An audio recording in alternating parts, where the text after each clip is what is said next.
प्रिय बाबा, पत्र लिहिण्यास कारण की तुम्ही समोर असताना बोलायची कधी हिंमत झाली नाही. आज थोडं बोलायचं होतं. तुम्हाला कडकडून मिठी मारायची होती, पण ती तरी आता तुर्तास पत्राद्वारे मारतो.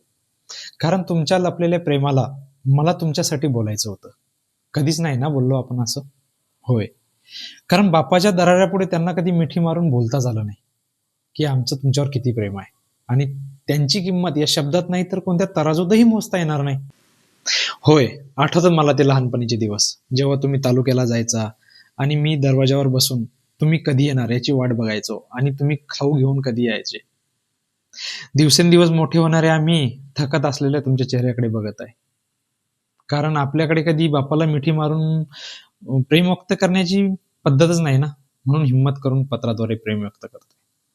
होय, आयुष्यभर आपल्या रक्ताचं पाणी केलेल्या बापाला त्यानेच केलेले उपकार कसे आठवून द्यायचे.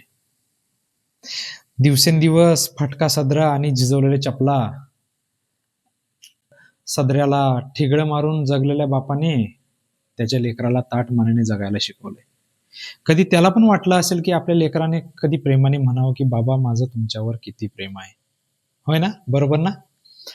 प्रेमाचा अथंग सागर असलेल्या बापाला या शब्दात कधी मांडता येणार नाही आणि त्याच्या प्रेमाच्या मायेला कधी कोणत्या तराजूनही तोलता येणार नाही. जोपर्यंत बाप आहे तोपर्यंत मी मारलेली मिठी लक्षात राहते.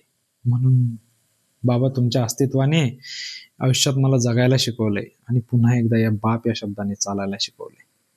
तुमचा लाडका अक्षय.